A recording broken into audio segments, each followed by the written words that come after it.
Rome, 58 CE. The summer heat choked the city. I was Livia, 17, handmaiden to Senator Gaius's wife. That evening, I witnessed what Roman history books would never record. "Prepare the Eastern Chamber," Domina Cornelia ordered. "Special guests arrive tonight." I arranged alabaster jars of Alexandrian oils in the vaporarium. Through the villa, servants whispered about tonight's convivium. Not the usual political gathering, but something different.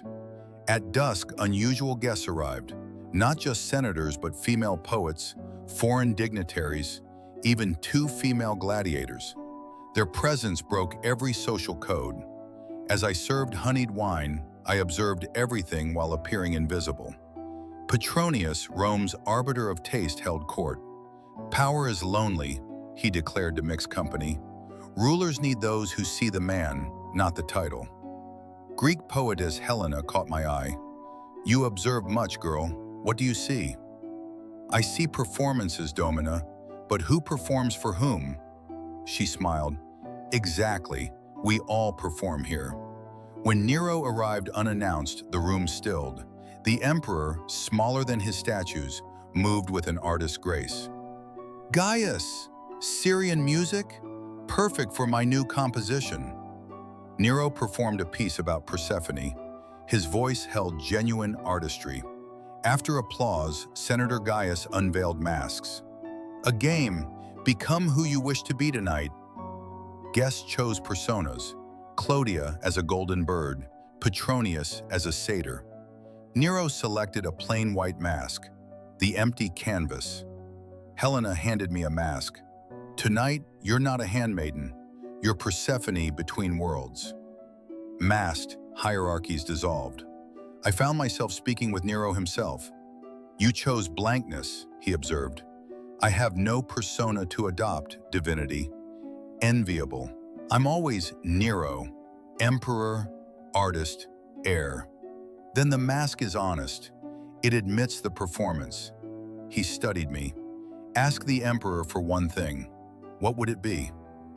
I thought of the Subura's contaminated fountains. "Clean water for the poor districts." He ordered it done. That night, I learned power has many forms: imperial, physical, intellectual, and the power of observation. Next morning, Cornelia surveyed the damaged villa. 3,000 sestertii, but the emperor was pleased. She noted my interactions. "Helena requests you visit her, to be read to." Thus began my secret education at Helena's Aventine home. She taught me what Roman girls weren't supposed to know. She showed me Sappho's complete works. Women's desire spoken honestly, that's what they fear. She taught me about female philosophers erased from history. Theano continued Pythagoras' school. Hipparchia lived equally with her husband. Most dangerously, she taught women's medicine. A woman controlling her fertility controls her destiny. "But slave women's power?" I asked. "Being invisible means you see everything. A whispered word. Also, your body they think they own. Giving or withholding pleasure becomes leverage." As I attended more gatherings, I learned to read relationships. Cornelia and Gaius's marriage appeared traditional, but had subtle negotiations. She allowed his affairs if no illegitimate children threatened their son's inheritance. He gave her control over their daughter's marriage, meaning control over a major political alliance. I once overheard Cornelia, "Men think with their swords. A wise woman directs where both point." I also saw darkness, a young slave girl being passed among guests. Helena and I spilled wine on her, providing escape. "There's a line between liberation and exploitation," Helena said later. "Your responsibility is recognizing it." In 59 CE, Nero murdered his mother Agrippina. Tension gripped Rome. When Nero tried to divorce his wife Octavia for Poppaea Sabina, the women's network mobilized. Letters to governors' wives suggested divorcing Octavia, Augustus's descendant, insulted the empire. Gifts to Vestal virgins requested favorable omens. Rumors circulated about Pompeii's morality. Temporarily, it worked. Nero hesitated. Men think in straight lines, force against force, Helena explained. Women understand networks. A governor ignores political arguments, but not when his wife, mother, and daughter all agree.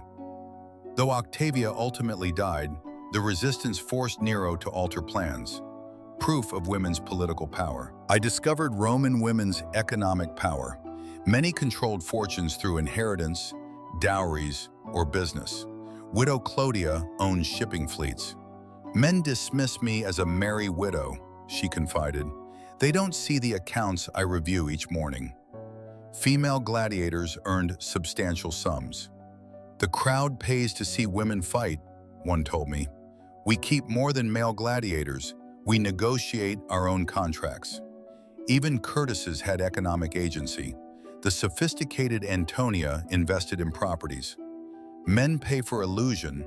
I invest in reality. Cornelia managed vast agricultural estates. My husband takes credit, but I know every tenant, every yield, every market price.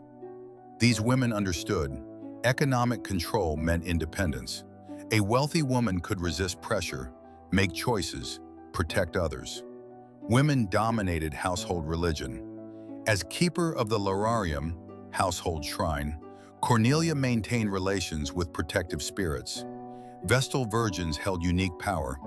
They could own property, make wills, and their persons were inviolable. Their political influence was subtle, but real. Foreign cults offered women roles Roman religion didn't. Isis worship had female priests. Cybele's cult involved ecstatic rites led by women. I serve Juno, Cornelia said during rituals, but privately I light candles to Isis for women's matters. Religion became another sphere where women exercised influence, from predicting omens to interpreting dreams. At 20, Steward Marcus requested marriage. Cornelia approved. You'd be freed, your children freeborn. I remembered Helena's lessons about choice. May I consider, Domina? She was surprised. Slaves didn't negotiate, but agreed. I proposed terms: immediate manumission upon marriage and running a perfume business using recipes I'd learned. Cornelia laughed. Bargaining like a fishwife, but agreed. Marcus accepted. I became Livia, freedwoman, business owner. My perfumery thrived, serving wealthy women who appreciated discretion. My shop became a meeting place. Women exchanged information under the guise of shopping. A senator's wife learned of her husband's plot against Nero here. A merchant's daughter found her kidnapped brother through connections made here. We developed coded language. Lavender for headaches meant political trouble. Rose oil for celebrations meant good news. Helena visited before returning to Greece. You've created what I dreamed of, a space where women's knowledge circulates freely. When fire devastated Rome in 64 CE, our network mobilized differently than men did. While men organized public rebuilding, we organized relief. My shop distributed medicines. Cornelia converted her villa into a shelter. Clodia's ships brought emergency grain. We also gathered intelligence. Through servants, we learned which aristocrats profited from the disaster by buying distressed properties. This information reached sympathetic senators, leading to investigations and reform. I discovered my own parentage through the network. My mother hadn't died of fever, but was a Greek scholar's daughter sold into slavery after his political disgrace. Helena confirmed it. I knew your mother. She asked me to watch over you if... This revelation changed everything. I wasn't just a freed slave, but an educated woman's daughter. Over years, I perfected subtle influence. When a cruel master abused his slaves, his wife suddenly received anonymous gifts encouraging kinder treatment. When a daughter faced unwanted marriage, rumors reached her father about the groom's hidden vices. When a pregnant slave faced execution for her master's crime, evidence mysteriously appeared exonerating her. We operated in whispers, gifts, anonymous messages. The soft power Rome's patriarchal structure couldn't combat because it couldn't see it. As Nero's reign collapsed, our network faced danger. Many members had benefited from his patronage. We quietly shifted alliances, protected vulnerable members, and erased compromising documents.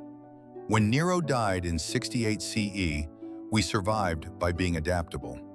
The year of 4 emperors tested us, but our connections across households provided early warnings about shifting loyalties. In my 40s, I began teaching others. My daughter, free-born and educated, learned the network's ways. I also taught select slaves, remembering how Helena taught me. Power isn't just force, I explained. It's knowing what someone values and understanding how to protect or threaten it. I compiled knowledge into coded scrolls, herbal remedies, business advice, political strategies to be passed down. Now an older woman, I look back at Rome's complex tapestry. Men built the visible Rome, roads, aqueducts, laws. But women wove the invisible threads holding society together. Family alliances, economic networks, information channels, cultural preservation. Our power wasn't in legions or speeches, but in bedrooms, kitchens, markets, in gardens. In knowing secrets, in understanding human nature, in patience to wait for the right moment. The Roman matron, the freed businesswoman, the slave, the priestess, each played her part in the dance of power. We manipulated the system while appearing to uphold it. We changed outcomes while seeming passive. My story is one thread in the vast tapestry of women's hidden history.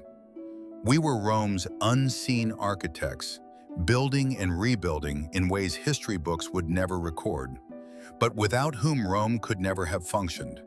The dance continues. My daughter now leads the network.